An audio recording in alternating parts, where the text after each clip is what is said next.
বিশেষ করে ৫ই আগস্টের পরে গ্রাউন্ডসগুলিতে কি হয়েছে, ভেন্যুগুলিতে কি হয়েছে সবগুলি আমরা খতিয়ে দেখব। তাছাড়া আগের গত ১৫-১৬ বছর যে ঘটনাগুলি ঘটেছে ইতিমধ্যে আমরা দুদকের মাধ্যমে কিছু কিছু তথ্য পেয়েছি, সেটা আমরা পেয়েছি অলরেডি হাতে, আমরা হাতে পাইনি বাট আমরা রিপোর্টে দেখেছি। আর ৫ই আগস্টের পরে যারা ছিল তারা কি কি কার্যক্রম করেছে, কি কি কাজ করেছে, কোথাও কোনো ল্যাকিংস আছে নাকি সেগুলি আমরা খতিয়ে দেখবো ইনশাল্লাহ, ডেফিনেটলি। ধন্যবাদ আপনাকে। আপনার মাধ্যমে সমস্ত দর্শক শ্রোতাদের ধন্যবাদ এবং প্রেমিক ক্রিকেট সংগঠক খেলোয়াড়দের সবাইকে ধন্যবাদ। আমরা আজকে গ্রাউন্ডস কমিটির মিটিং করেছি। গতকালকে আপনারা জানেন যে প্রিমিয়ার ডিভিশনের একটা মিটিং ছিল, যেটাতে আমাদের বোর্ড প্রেসিডেন্ট সভাপতিত্ব করেছেন। ওখানে ডিসিশন হয়েছে যে প্রিমিয়ার ডিভিশন ক্রিকেট লিগ অতি শীঘ্র শুরু হবে, দলবদল এবং তারপরে খেলাগুলো শুরু হবে।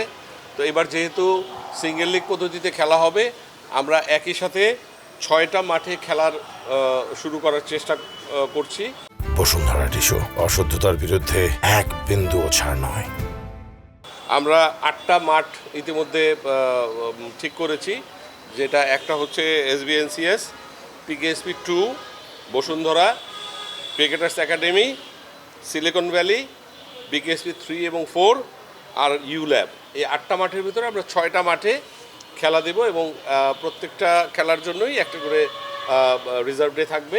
এইভাবে যেটা হয়েছে এইভাবে আমরা কথাবার্তা বলেছি, আমাদের প্রিপারেশনটা ওইভাবে রেখেছি এবং একই সাথে ইন্টারন্যাশনাল যে খেলাগুলো আছে, নিউজিল্যান্ড ট্যুর এবং এরপরে পাকিস্তান ট্যুর, এরপরে অস্ট্রেলিয়ান ট্যুর, সবগুলো নিয়ে আমরা মোটামুটি কথা বলেছি। তো একই সাথে লোকাল খেলা এবং ইন্টারন্যাশনাল খেলা সবগুলোই যেন সঠিকভাবে আমরা পরিচালনা করতে পারি সে ব্যাপারে কথা বলেছি। আমাদের গ্রাউন্ডসের চেয়ারম্যান রফিকুল ইসলাম বাবু ভাই আমাদেরকে দিক নির্দেশনা দিয়েছেন, আমাদের কিউরেটর বৃন্দ উপস্থিত ছিলেন, আমাদের সমস্ত যারা সংশ্লিষ্ট তারা উপস্থিত ছিলেন। আমাদেরকে বাবু ভাই সুনির্দিষ্টভাবে কিছু দিক নির্দেশনা দিয়েছেন। ভালো উইকেট চাই, যে উইকেটে অনেক রান হবে, ঠিক আছে। তো নিউজিল্যান্ডের সাথে যেহেতু খেলা, আমরা অবশ্যই আমাদের যেহেতু হোম গ্রাউন্ড, আমরা হোমে তো খেলা হলে বুঝিনি আমাদের খেলোয়াড়দের বা আমাদের কিছু চাহিদা থাকে বা কীভাবে কি হবে না হবে। তবে আমি এ বিষয়ে আপনি সুনিশ্চিতভাবে কিছু বলছি না এখন, কারণ এগুলি বলার জিনিস না। তবে আমরা চাই একটা সুন্দর উইকেট হবে, যে উইকেটে নিউজিল্যান্ডের প্লেয়াররাও খেলে স্বাচ্ছন্দ্য ফিল করবে, আমার বাংলাদেশের ছেলেরা তো আছেই। তো আমরা চাই এখানে কোনো ল্যাকিংস থাকবে না এবং সুন্দরভাবে খেলা হবে। অতীতেও আমরা অনেক ইন্টারন্যাশনাল ম্যাচ চালিয়েছি, এখনও সেটা ব্যতিক্রম নয়। আমরা সর্বোচ্চ ভালোভাবে উইকেট প্রিপারেশন এবং মাঠ রেডি করার জন্য চেষ্টা করব। তবে চ্যালেঞ্জিং বিষয় এখন রেইনি সিজন, সেটাকেও কীভাবে মোকাবেলা করা যায় সেগুলির ব্যাপারেও আমরা দিক নির্দেশনা দিয়েছি। আমাদের অভিজ্ঞ কিউরেটররা আছেন, তো সবাই আজকে এসেছিলেন। তো তাদের সাথে আমরা কথা বলেছি সমস্ত ইকুইপমেন্টের ব্যাপারে, কি কি লাগবে না লাগবে একটি ইন্টারন্যাশনাল ম্যাচ চালাতে, সেটা বলেছি। তারপরে এখানে অনেক সিসি ক্যামেরাগুলি নষ্ট আছে, সেগুলি মানে ওয়ার্কিং করার জন্য বলা হয়েছে, যাতে এগুলি কাজ করে। তো আর আমাদের ডোমেস্টিক লিগের কথা তো আমরা বললামই, আমরা এটা চ্যালেঞ্জ হিসেবে নিয়েছি। মানে অনেক দেরি হয়ে গেছে, তারপরে ইনশাল্লাহ আলহামদুলিল্লাহ আমাদের দেশের সমস্ত শীর্ষস্থানীয় ক্লাবগুলি প্রিমিয়ার ডিভিশন খেলতে রাজি হয়েছে। তারা বেশ উৎফুল্ল এই লিগ হওয়ার কারণে। তার কারণ ইনশাল্লাহ আমরা আশা করছি মে মাসের 2 তারিখ থেকে শুরুতেই খেলা শুরু হবে, সেটার ব্যাপারে সবাই একমত পোষণ করেছে এবং তারা কিছু দাবি দাওয়া করেছে, সেগুলি আমাদের বোর্ড প্রেসিডেন্ট গতকালকে বলেছে যে এগুলি পরবর্তীতে জানানো হবে। তবে ইনশাল্লাহ এই প্রিমিয়ার ডিভিশনের লিগটাও কিন্তু খুব আকর্ষণীয় হবে, কারণ আপনারা জানেন এই প্রিমিয়ার ডিভিশনের খেলা বা লিগের খেলা দিয়ে কিন্তু বাংলাদেশের আজকে এই উত্থান। একসময় ছিল যখন এই ক্লাবগুলিতে আমাদের খেলোয়াড়রা অফিসিয়াল ছিল, তাদের নিজস্ব টাকা দিয়ে তারা এই ক্লাবগুলি পরিচালনা করেছে এবং খেলায় অংশগ্রহণ করতো, তারাই অফিসিয়াল, তারাই খেলোয়াড়। এরকম আস্তে আস্তে করে কিন্তু বাংলাদেশ এখন বিশ্বের দরবারে একটি শক্তিশালী দেশ হিসাবে নিজেদের মানে তুলে ধরতে পেরেছে শুধু এই খেলার জন্য।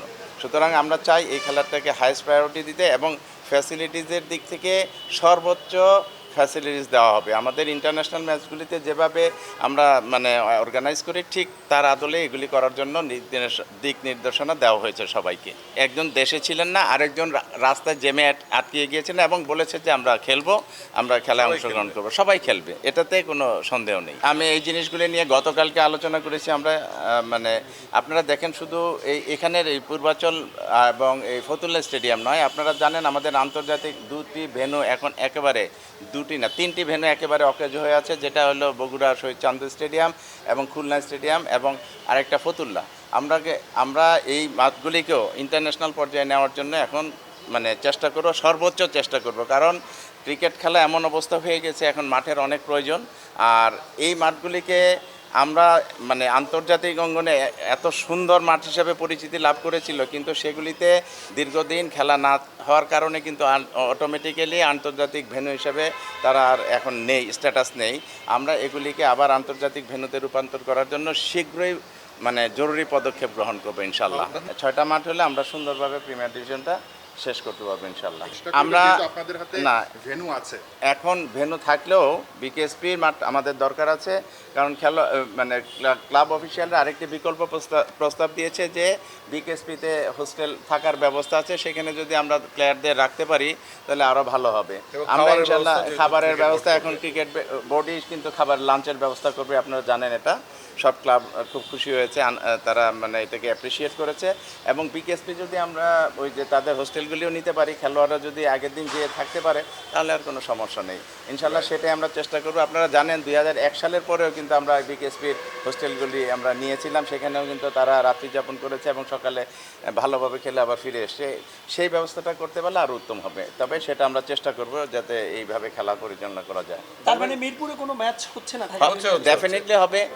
আন্তর্জাতিক ম্যাচের পরে যে গ্যাপ আছে সেই গ্যাপে এখানে অবশ্যই খেলা হবে, এবং সেটাও আমরা কোন টাইমে খেলা হবে সেটা আমরা অ্যালোকেট করেছি। আমরা অলমোস্ট 12 দিন পাবো, 12টা খেলা এসবিএনসিএসটা আমরা 12 দিন পাবো, মে মাসের 12 তারিখ 13 তারিখ থেকে 24 তারিখ পর্যন্ত।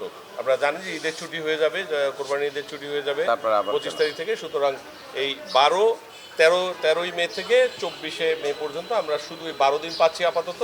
তারপরে জুন মাসে আবার ইন্টারন্যাশনাল যে ট্যুর আছে সেই ট্যুরের গ্যাপে আমরা এটা ব্যবহার করব। আমি একটা কথা বলি, আপনারা জানেন যে ক্রিকেটকে প্রত্যন্ত অঞ্চলে ছড়িয়ে দেওয়া এটা আমাদের একটি স্লোগান ছিল, এবং সেটার আদলে কিন্তু আমরা বিভিন্ন জায়গায় বিভিন্ন স্টেডিয়ামে উইকেট তৈরি করেছিলাম, অনেক ওখানে ভালো খেলা হয়েছে। এখন সেই যে 100 উইকেট প্ল্যান যেটা পাইলট করেছে সেটা আমি এখনও জানি না এটা কীভাবে করছে, কোথায় কোথায় করেছে। আসলে আমাদের দেখতে হবে যে জায়গাগুলিকে বেছে নেওয়া হয়েছে সেগুলিতে আমাদের খেলোয়াড়দের কতটুকু মানে তাদের কতটুকু প্রয়োজন অনুযায়ী আমরা ব্যবস্থা গ্রহণ করবো। ডেফিনেটলি যদি আমরা করে দিতে পারি তাহলে তো আমাদের খেলোয়াড়রাই উপকৃত হবে। আর একটি জিনিস মনে রাখতে হবে, প্রত্যন্ত অঞ্চল থেকে যদি খেলোয়াড় তুলে আনতে হয় তাদেরকে ফ্যাসিলিটিসটাও এনশিওর করতে হবে, অর্থাৎ একটি মাঠের পাশাপাশি উইকেটটা যাতে একেবারে ভালো স্ট্যান্ডার্ড হয় সেটাও ব্যবস্থা করতে হবে। সুতরাং এটা একটি ভালো উদ্যোগ, যদি আমরা দেখবো আগে খতিয়ে দেখবো যে এগুলি কোথায় কোথায় করার উদ্যোগ নেওয়া হয়েছিল, সেটা দেখার পরে আমরা এটা সিদ্ধান্ত নেব যে এগুলি করা প্রয়োজন আছে কি না। আমি একটি কথা বলি, এটা আমরাও দেখেছি, এটা অবশ্যই এটা নিয়ে আমরা পরবর্তীতে আমরা এটা কথা বলবো এবং আসলে কি ঘটনা ঘটেছিল সেই সত্য উদ্ঘাটনের চেষ্টা করবো ইনশাল্লাহ। ডেফিনেটলি খালি এটা নয়, অন্যান্য জিনিসও যদি আরও অনেক কিছু থাকে, আরও আমি বিশেষ করে 5ই আগস্টের পরে গ্রাউন্ডসগুলিতে কি হয়েছে, ভেন্যুগুলিতে কি হয়েছে সবগুলি আমরা খতিয়ে দেখব। তাছাড়া আগের গত 15-16 বছর যে ঘটনাগুলি ঘটেছে ইতিমধ্যে আমরা দুদকের মাধ্যমে কিছু কিছু তথ্য পেয়েছি, সেটা আমরা পেয়েছি অলরেডি আমরা হাতে পাইনি, বাট আমরা রিপোর্টে দেখেছি। আর 5ই আগস্টের পরে যারা ছিল তারা কি কি কার্যক্রম করেছে, কি কি কাজ করেছে, কোথাও কোনো ল্যাকিংস আছে নাকি সেগুলি আমরা খতিয়ে দেখবো ইনশাল্লাহ। ডেফিনেটলি আমি যেহেতু এটা যুব ক্রীড়া মন্ত্রণালয় থেকে অলরেডি উদ্যোগ নেওয়া হয়েছে সেটা ওনারা ইনশাল্লাহ করবে, তবে আমাদের যদি সহায়তা চায় তাহলে আমরা হেল্প করবো ইনশাল্লাহ এগুলির ব্যাপারে। অবশ্যই এগুলি নিয়ে আজকে আলোচনা হয়েছে, এবং আমি আগামী 2 দিনের ভিতরে প্রত্যেকটি গ্রাউন্ডের আমাদের ডোমেস্টিক লিগের এবং ইন্টারন্যাশনাল ম্যাচের জন্য যে সমস্ত গ্রাউন্ডগুলি সিলেক্ট করা হয়েছে সেগুলির কি কন্ডিশন, কি কি প্রয়োজন আছে সেগুলির ব্যাপারে আমি আগামী 2 দিনের ভিতরে রিপোর্ট দেওয়ার জন্য আমি বলেছি, এবং রিপোর্ট পাওয়ার পরে আমরা প্রয়োজনীয় পদক্ষেপ গ্রহণ করব। যদিও অনেক অল্প সময়, সেই অল্প সময়ের ভিতরে যদি আমাদের মানে একটু ইচ্ছা থাকে তাহলে আমরা এগুলি সবগুলি কমপ্লিট করতে পারবো বলে আমার দৃঢ় বিশ্বাস। For more updates, subscribe to our YouTube channel and click on the bell icon. Follow us on Facebook and Instagram. Download T Sports app to enjoy exciting games and highlights. Visit tsports.com.